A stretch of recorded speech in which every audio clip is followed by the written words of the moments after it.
नमस्कार, फाइटर समाचार में आपका स्वागत है। पेश आज 21 अप्रैल गुरुवार सुबह 6 बजे राजस्थान की खास खबरें। राजसमंद पाली जिले की सरहद पर बुधवार सुबह सड़क हादसे में 3 लोगों की मौत हो गई।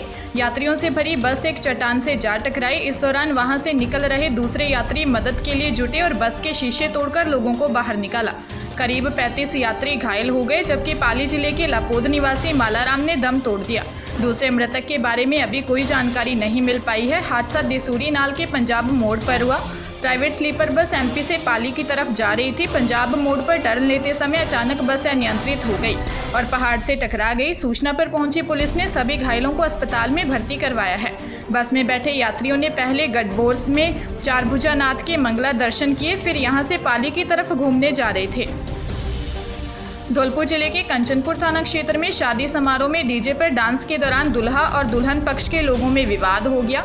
इस दौरान दोनों पक्षों में लाठी डंडों से मारपीट हो गई, जिसमें दूल्हे उसके दादा समेत करीब 6 लोग घायल हो गए। शादी समारोह में अचानक लाठी डंडों से मारपीट के कारण लोगों में हड़कंप मच गया।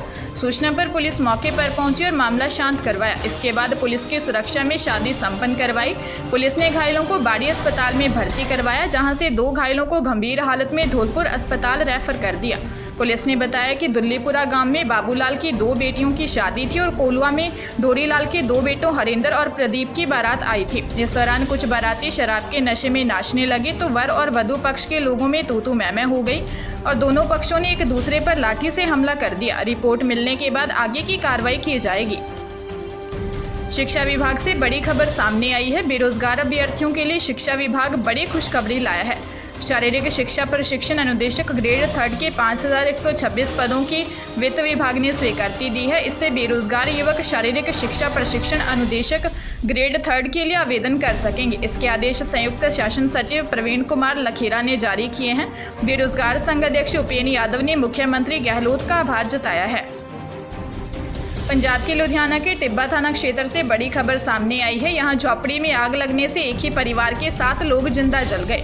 मौके पर पहुंची पुलिस ने शवों को कब्जे में लेकर जांच शुरू कर दी है। यह परिवार मक्कड़ कॉलोनी में एक झोपड़ी में रहता था। अचानक भीषण आग लगने के बाद चीख पुकार मच गई। स्थानीय लोगों ने बचाने की कोशिश की और दमकल की गाड़ियां भी पहुंची, लेकिन तब तक आग पर काबू पाया जाता तब तक परिवार के 7 लोग जिंदा जल चुके थे।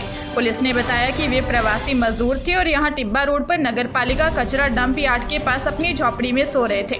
पुलिस के अनुसार सुरेश सैनी, रोशनी देवी, राखी कुमारी, मनीषा कुमारी, चंदा कुमारी, गीता कुमारी, सनी की मौत हुई है। वहीं हादसे में सिर्फ राजेश कुमार ही जिंदा बचा है।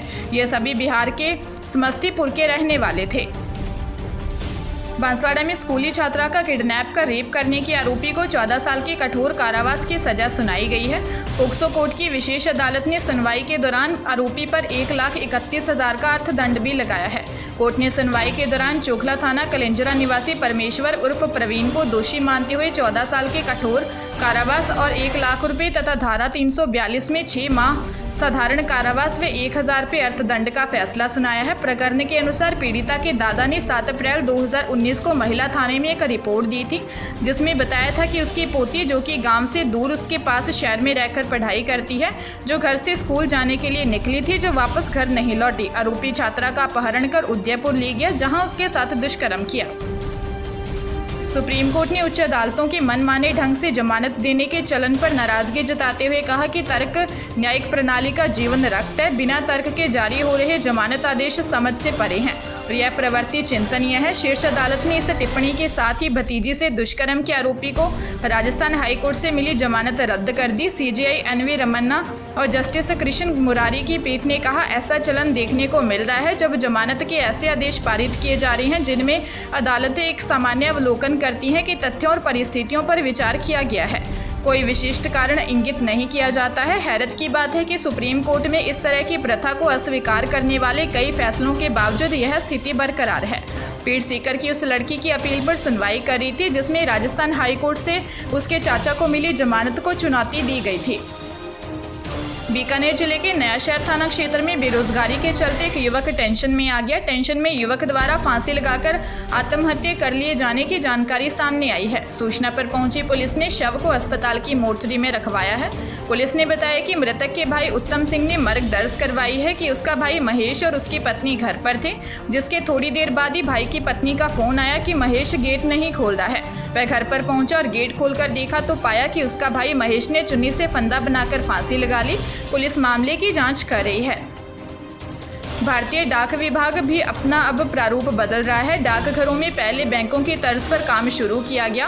अब डाकघरों में कॉमन सर्विस सेंटर खोले जाने की कवायद शुरू हो गई है। कुछ डाकघरों में इस योजना के तहत काम भी शुरू हो चुका है। धीरे धीरे सभी डाकघरों में यह सुविधा शुरू होगी।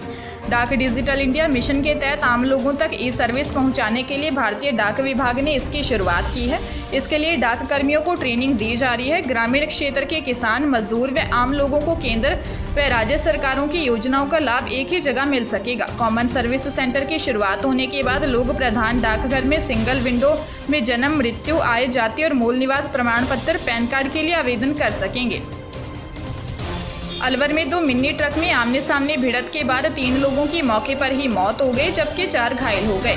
बताया जा रहा है कि एक मिनी ट्रक चारे से ओवरलोड थी, जबकि दूसरी खाली थी। हादसे में मिनी ट्रक में आगे का हिस्सा पूरी तरह से बिखर गया। हादसा दिल्ली मुंबई एक्सप्रेस हाईवे पर बुधवार सुबह हुआ। मिनी ट्रक में सवार यूपी के 3 लोगों की मौत हो गई। दूसरा तूड़ी से भरा ओवरलोड कैंटरा था, जिसमें सवार 4 लोग घायल हुए हैं। ये चारों भी यूपी के हैं। पुलिस ने बताया कि सभी घायलों को अस्पताल में भर्ती करवाया है। ओवरलोड कैंटरा जयपुर पिनान की तरफ से आ रहा था, जबकि खाली कैंटरा बड़ौदा में यानी दिल्ली की तरफ से आ रहा था। हादसे में आवेश, राशिद और अशरफ निवासी यूपी की मौत हो गई। पुलिस हादसे की जांच कर रही है। बाड़मेर जिले की सदर थाना पुलिस की सजगता से ग्रामीणों को ठगी का शिकार होने से बचा लिया।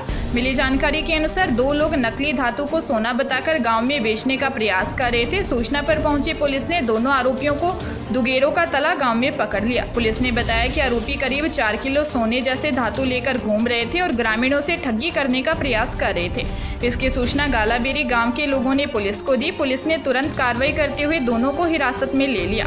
पुलिस ने बताया कि आरोपी दोनों ठग जालोर जिले के भीनमाल और झाब क्षेत्र के रहने वाले हैं।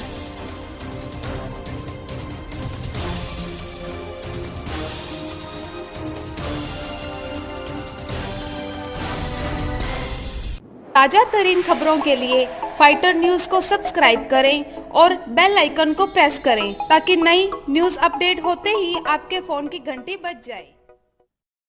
Once again